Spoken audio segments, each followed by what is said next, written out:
A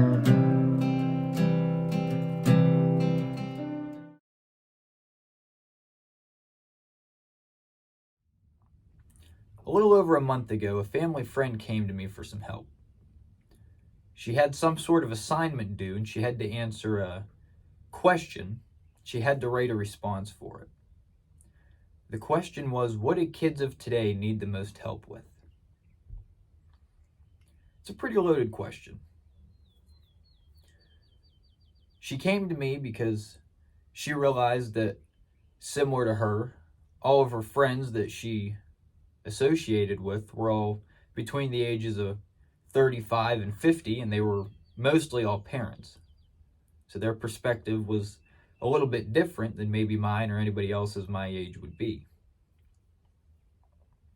So she came to me, and I thought about it for quite a while. I can come up with probably 100 things that kids today need help with. But what stuck to me the most was guidance. I feel like kids today maybe don't have the figures in their life that I had and my dad's generation and my grandparents' generation would have had. Families aren't as close as they used to be. And in a lot of cases, it's single parent households, or you have step parents that maybe you don't get along with, or something along those lines. For me, when I entered my teenage years, and I think every human that's experienced their teenage years can agree with this, listening to your parents, their advice, their wisdoms, their encouragement, starts to feel more like a chore than anything else. Maybe that's not for everybody, but that's how it felt for me and a lot of the kids that I grew up with. Is once we hit the teenage years, it became difficult to listen to what our parents had to say, especially if it was constructive criticism. We couldn't take that very well. So when that started to happen, I had a good handful of people that I could turn to for mentorship, advice, really help with anything. For example, when I worked at Country Fair, the gas station in Mercer, there was an older gentleman that used to come in every night. His name was Sonny. And he'd come in and talk to us for hours. Me and him hit it off right away. And he'd come in and just talk about life, share his life experiences. Me and him talked quite a bit, so we talked about what was going on in my life with school, at home, what was going on with work, stuff like that. And I went to him a ton for advice on how to handle certain situations or how to approach certain topics with my parents and other friends and stuff like that. And his advice and his wisdoms impacted me tremendously. And a lot of what he said to me, I put to use and put to practice. He came in every night for about 3 years because I worked anywhere between 5 to 7 days out of the week, mostly in the evenings, which is when he would come in. And without him in my life at that time, who knows how different things might have been if I didn't have his words to use as guidance and as a mentorship. Similar to Sonny at the school, the high school, our school nurse, Nurse Bello, she was very similar to Sonny. During my junior and senior year, anytime I had free time, a study hall, or class ended a little short, I'd go to her room, the nurse's office, and me and her would talk for as long as I was in there.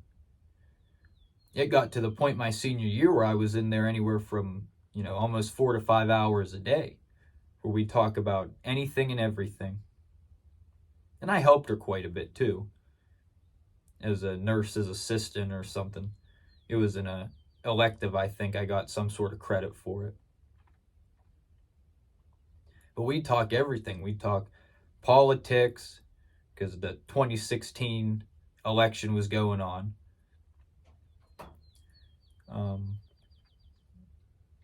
Maybe that's not correct. I don't think it might have been. It would have been the 2020 election because that's when we graduated. But the election was going on, so we talked politics. We talked some faith and religion. I believe she was Catholic. If she watches this and I'm wrong, I'm sure she'll comment. And then she helped me with, any sort of question I had. She really wanted me to go to college, but I kind of knew that wasn't for me, at least not right out of high school.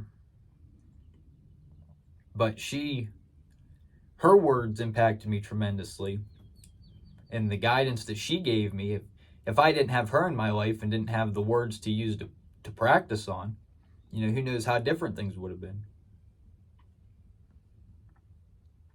Her and Sonny both helped get me to be where I am.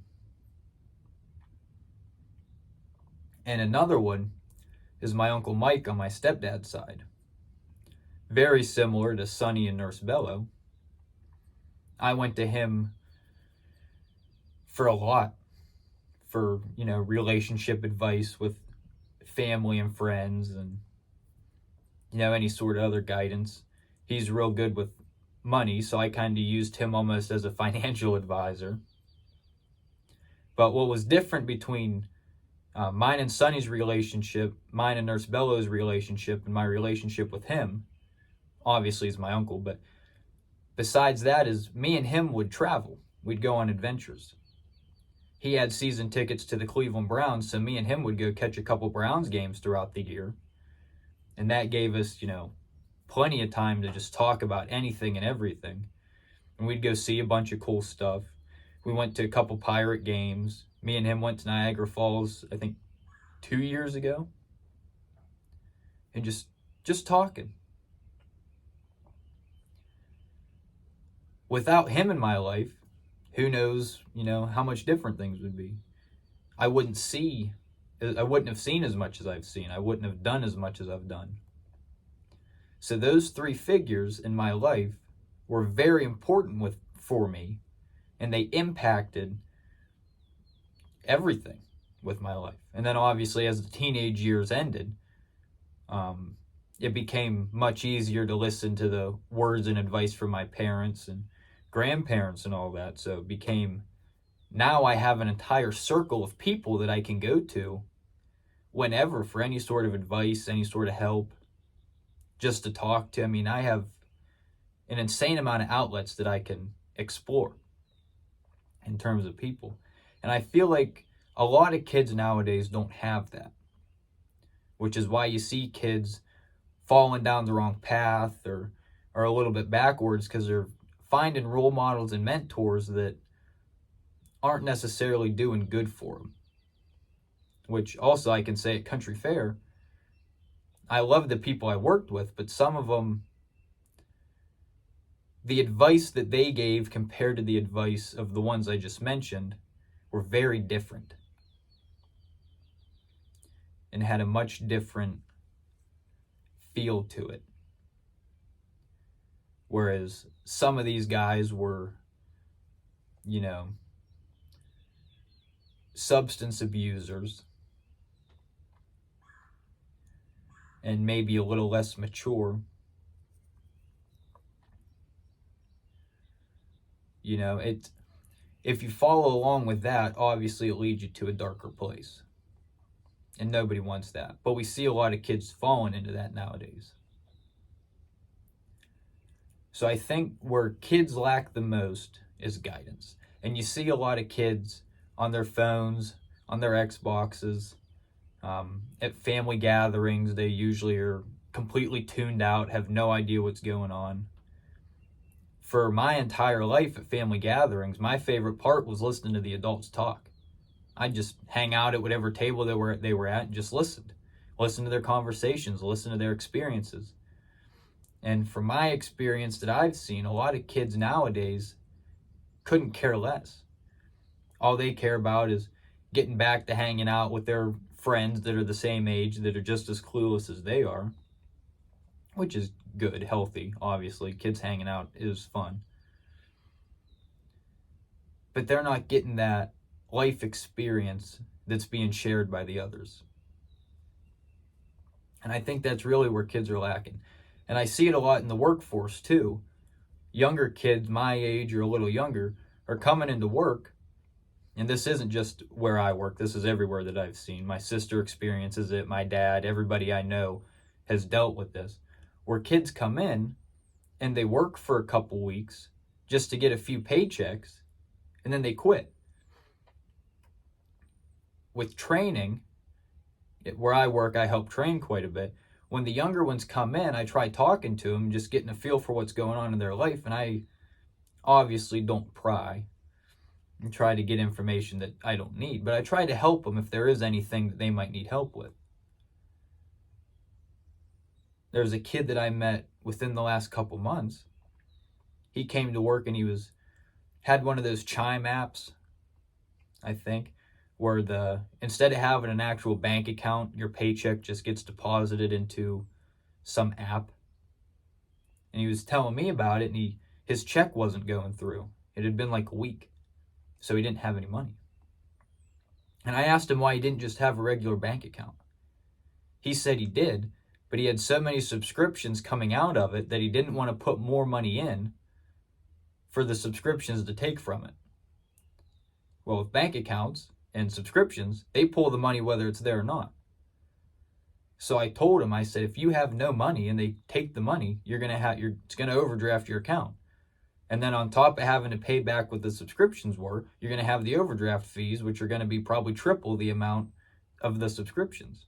So I told him he should figure out how to cancel the subscriptions or close the bank account so they can't take anything. Because once you close the bank account, the subscriptions will, decline. They'll stop renewing. Well, he didn't listen. And he got his money into the Chime app or whichever app it was. I have no idea. He started doing that and didn't really care and quit showing up to work. So I don't know how that played out, and I've noticed that a lot too. They're showing up to work, they get a couple paychecks, and they're gone. On to the next job. They're bouncing around from job to job. So like me at Country Fair, I had Sonny. Had I not stuck there for as long as I did, and it was the job I got while I was in high school, that's why I worked there for so long. But had I not stayed there for so long, I would have never had the experiences with Sonny, the conversations with Sonny. So he wouldn't have impacted me the way that he had impacted me since I stayed there for so long. And as kids bounce around, the people that they meet that are willing to help and are willing to kind of be a mentor, help share guidance, they're not getting that out of them because they're gone right away. They get the first couple paychecks and they hit the road.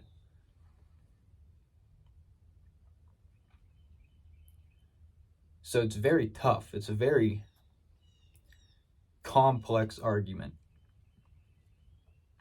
What do kids need help with the most today? Guidance, I think, is key.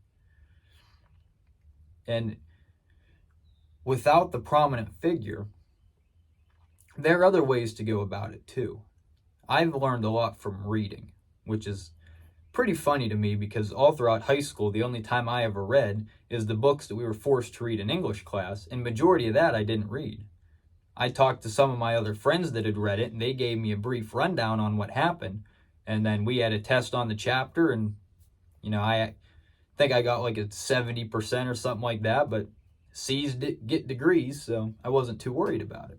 So I didn't read that much, but once I moved out of my past situation that wasn't that great and moved in here with my grandparents, I knew that I wanted to explore new avenues to kind of help guide me down the right path because I knew I had fallen off quite a bit and was headed to that darker place I had mentioned earlier, having the wrong role models.